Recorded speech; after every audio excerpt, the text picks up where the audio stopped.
लोकतंत्र के इस महत्वपूर्ण पर्व का जब स्मरण कर रहे उस समय ये भी नहीं भूल सकते कि आज मुंबई में हुए आतंकी हमले की भी बरसी है। इस हमले में जिन व्यक्तियों का निधन हुआ उन्हें मैं अपनी श्रद्धांजलि देता हूं। मैं देश का ये संकल्प भी दोहराता हूं कि भारत की सुरक्षा को चुनौती देने वाले हर आतंकी संगठन को मुंह तोड़ जवाब दिया जाएगा। हमारा संविधान हमारे वर्तमान और हमारे भविष्य का मार्गदर्शक है। संविधान से मिली इस शक्ति की वजह से ही आज जम्मू कश्मीर में भी बाबा साहब का संविधान पूरी तरह लागू हुआ है।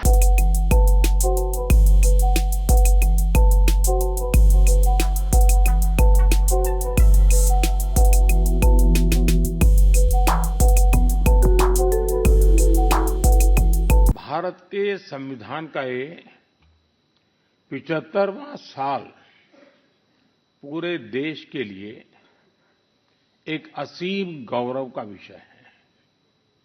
मैं आज भारत के संविधान को, संविधान सभा के सभी सदस्यों को आदरपूर्वक नमन करता हूं। साथियों, हम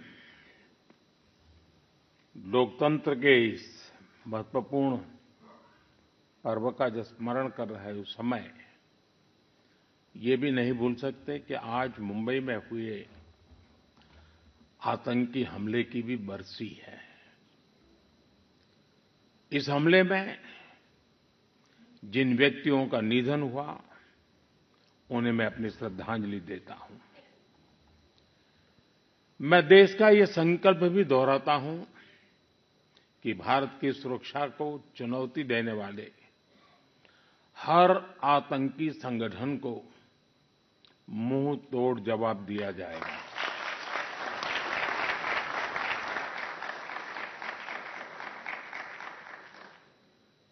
साथियों, संविधान सभा की लंबी बहस के दौरान भारत के गणतांत्रिक भविष्य पर गंभीर चर्चाएं हुई थी। आप सभी उस डिबेट से भलीभांति परिचित हैं और तब बाबा साहब आम्बेडकर ने कहा था, constitution is not a mere lawyer's document. Its spirit is always the spirit of age. जिस स्पिरिट की बात बाबा साहब कहते थे वो बहुत ही अहम है। देश काल परिस्थिति के हिसाब से उचित निर्णय लेकर हम संविधान की समय समय पर व्याख्या कर सकें, ये प्रावधान हमारे संविधान निर्माताओं ने हमें दिया है। हमारे संविधान निर्माता ये जानते थे कि भारत की आकांक्षाएं, भारत के सपने समय के साथ नई ऊंचाई पर पहुंचेंगे। वो जानते थे कि आजाद भारत की और भारत के नागरिकों की जरूरतें बदलेगी, चुनौतियां बदलेगी। इसलिए उन्होंने हमारे संविधान को महज कानून की एक किताब बनाकर नहीं छोड़ा, बल्कि इसको एक जीवंत, निरंतर प्रवाहमान धारा बनाया। साथियों, हमारा संविधान हमारे वर्तमान और हमारे भविष्य का मार्गदर्शक है। बीते 75 वर्षों में देश के सामने जो भी चुनौतियां आई हैं, हमारे संविधान ने हर उस चुनौती का समाधान करने के लिए उचित मार्ग दिखाया है। इसी कालखंड में आपातकाल जैसा समय भी आया और हमारे संविधान ने लोकतंत्र के सामने आई इस चुनौती का भी सामना किया। हमारा संविधान देश की हर जरूरत, हर अपेक्षा पर खरा उतरा है। संविधान से मिली इस शक्ति की वजह से ही आज जम्मू कश्मीर में भी बाबा साहब का संविधान पूरी तरह लागू हुआ है। आज वहां पहली बार संविधान दिवस मनाया गया है। साथियों, आज भारत परिवर्तन के इतने बड़े दौर से गुजर रहा है। ऐसे अहम समय में भारत का संविधान ही हमें रास्ता दिखा रहा है, हमारे लिए गाइडिंग लाइट बना हुआ है। साथियों, भारत के भविष्य का मार्ग अब बड़े सपनों, बड़े संकल्पों की सिद्धि का है। आज हर देशवासी का एक ही ध्येय है, विकसित भारत का निर्माण। विकसित भारत का मतलब है जहां देश के हर नागरिक को एक क्वालिटी ऑफ लाइफ मिल सके, डिग्निटी ऑफ लाइफ मिल सके। ये सामाजिक न्याय, सोशल जस्टिस का भी बहुत बड़ा माध्यम है और ये संविधान की भी भावना है। इसलिए बीते वर्षों में देश में लोगों के बीच आर्थिक और सामाजिक समानता लाने के लिए कई कदम उठाए गए हैं। बीते 10 वर्षों में 53 करोड़ से ज्यादा ऐसे भारतीयों का बैंक खाता खुला है जो बैंक के दरवाजे तक नहीं पहुंच पाते थे। बीते 10 वर्षों में 4 करोड़ ऐसे भारतीयों को पक्का घर मिला है जो कई कई पीढ़ियों से बेघर थे। बीते 10 वर्षों में 10 करोड़ से ज्यादा ऐसी महिलाओं को मुफ्त गैस कनेक्शन मिला है जो बरसों से अपने घर में गैस पहुंचने का इंतजार कर रही थी।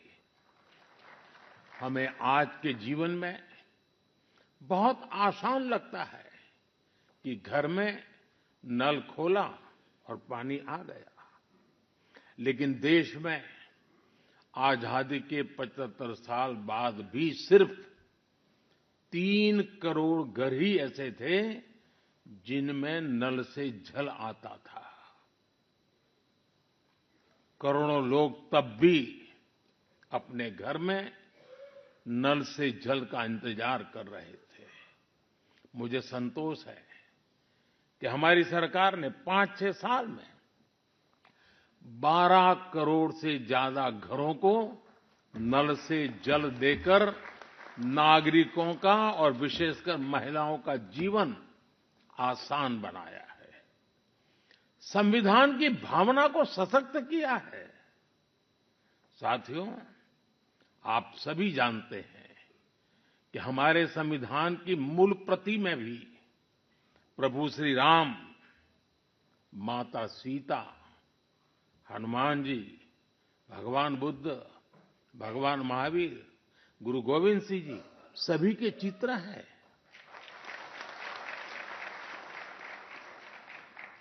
भारत की संस्कृति के प्रतीक इन चित्रों को संविधान में इसलिए स्थान दिया गया ताकि वो हमें मानवीय मूल्यों के प्रति सजग करते रहे। ये मानवीय मूल्य आज के भारत की नीतियों और निर्णयों का आधार है। भारतीयों को त्वरित न्याय मिले, इसके लिए नई न्याय संहिता लागू की गई है। दंड आधारित व्यवस्था अब न्याय आधारित व्यवस्था में बदल चुकी है। महिलाओं की राजनीतिक भागीदारी बढ़ाने के लिए नारी शक्ति बंधन अधिनियम का ऐतिहासिक निर्णय हुआ है। हमने थर्ड जेंडर को उनकी पहचान और उनका हक दिलाने के लिए भी कदम उठाए हैं। हमने दिव्यांगजनों के जीवन को आसान बनाने के लिए भी व्यवस्थाएं बनाई है। साथियों, आज देश का बहुत ज्यादा जोर देश के नागरिकों की ईज ऑफ लिविंग पर है। एक समय था जब पेंशन पाने वाले सीनियर सिटीजन्स को बैंक में जाकर साबित करना होता था कि वो जीवित है। आज सीनियर सिटीजन्स को घर बैठे ही डिजिटल लाइफ सर्टिफिकेट्स की सुविधा मिल रही है। करीब-करीब 1.5 करोड़ सीनियर सिटीजन्स अब तक इस सुविधा का लाभ उठा चुके हैं। आज भारत वो देश है जो हर गरीब परिवार को 5 लाख रुपए तक के मुफ्त इलाज की सुविधा देता है। आज भारत वो देश है जो 70 वर्ष से ऊपर के हर बुजुर्ग को फ्री हेल्थ केयर की सुविधा देता है। देश के हजारों जन औषधि केंद्रों पर आज 80% डिस्काउंट पर सस्ती दवाइयां मिल रही हैं।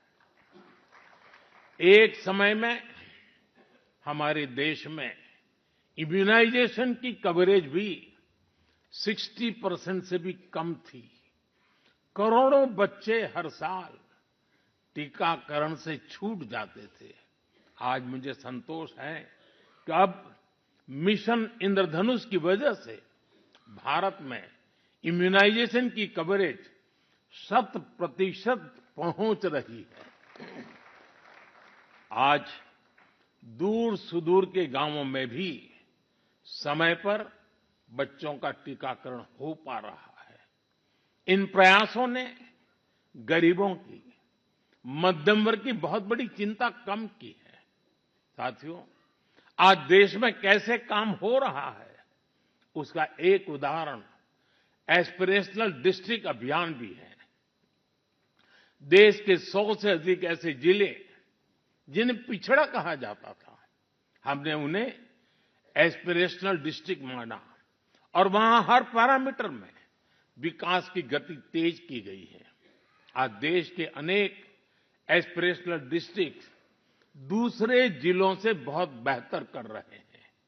अब इसी मॉडल के आधार पर हमने एस्पिरेशनल ब्लॉक प्रोग्राम भी शुरू किया है। साथियों, लोगों की रोजमर्रा की जिंदगी से परेशानियां खत्म करने पर भी आज देश का बहुत ज्यादा जोर है। कुछ साल पहले तक भारत में 2.5 करोड़ घर ऐसे थे जो शाम होते ही अंधेरे में डूब जाते थे। उन घरों में बिजली कनेक्शन ही नहीं था। सबको बिजली का मुफ्त कनेक्शन देकर देश ने उनके जीवन को रोशन कर दिया है। बीते वर्षों में दूर सुदूर इलाकों में भी हजारों की संख्या में मोबाइल टावर्स लगाए गए हैं ताकि लोगों को 4G, 5G कनेक्टिविटी मिलती रहे। पहले कभी आप अंडमान या लक्षद्वीप जाते थे तो वहां ब्रॉडबैंड कनेक्टिविटी नहीं मिलती थी। आज अंडर वाटर ऑप्टिकल फाइबर ने ऐसे द्वीपों तक भी अच्छी स्पीड वाला इंटरनेट पहुंचा दिया है। हमारे यहां गांव के घरों, गांव की जमीन से जुड़े कितने विवाद होते रहे हैं, ये भी हम भली-भांति जानते हैं। पूरी दुनिया में विकसित देशों के सामने भी लैंड रिकॉर्ड एक बहुत बड़ा चैलेंज रहा है, लेकिन आज का भारत इसमें भी लीड ले रहा है।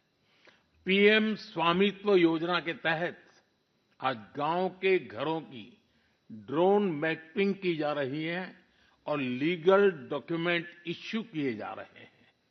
साथियों, देश के विकास के लिए आधुनिक इंफ्रास्ट्रक्चर का तेज निर्माण भी उतना ही जरूरी है। इंफ्रास्ट्रक्चर के प्रोजेक्ट समय पर पूरे होने से देश का धन भी बचता है और प्रोजेक्ट भी, उसकी उपयोगिता भी बहुत बढ़ जाती है। इसी सोच के साथ प्रगति नाम से एक प्लेटफॉर्म बनाया गया है जिसमें इंफ्रा प्रोजेक्ट्स का रेगुलर रिव्यू होता है और इनमें से कुछ प्रोजेक्ट्स तो ऐसे होते जो 30-30, 40-40 साल से पेंडिंग थे। मैं खुद इसकी मीटिंग्स को चेयर करता हूं। आपको जानकर अच्छा लगेगा कि अभी तक 18 लाख करोड़ रुपए के ऐसे प्रोजेक्ट्स को रिव्यू करके उनके सामने की अड़चनों को दूर किया जा चुका है। समय पर पूरे हो रहे प्रोजेक्ट्स लोगों के जीवन पर बहुत सकारात्मक प्रभाव डाल रहे हैं। देश में हो रहे ये प्रयास देश की प्रगति को भी गति दे रहे हैं और संविधान की मूल भावना को भी सशक्त कर रहे हैं। साथियों, मैं अपनी बात डॉक्टर राजेंद्र प्रसाद जी के शब्दों के साथ समाप्त करना चाहूंगा। 26 नवंबर आज के ही दिन 1949 में संविधान सभा में अपने समापन भाषण में डॉक्टर राजेंद्र प्रसाद जी ने कहा था, भारत को आज ईमानदार लोगों के एक समूह से ज्यादा कुछ नहीं चाहिए जो अपने हितों से आगे देश का हित रखेंगे। नेशन फर्स्ट, राष्ट्र सर्वप्रथम की यही भावना भारत के संविधान को आने वाली कई सदियों तक जीवंत बनाए रखेगी। संविधान ने मुझे जो काम दिया है, मैंने उसी मर्यादा में रहने का प्रयास किया है। मैंने कोई एनक्रोचमेंट की कोशिश नहीं की है, क्योंकि संविधान ने मुझे वो काम कहा, इसलिए मैंने अपनी मर्यादाओं को संभालते हुए अपनी बात को रखा है। यहाँ तो इशारा ही करना होता है, ज्यादा कुछ कहने की जरूरत नहीं होती है। बहुत बहुत धन्यवाद।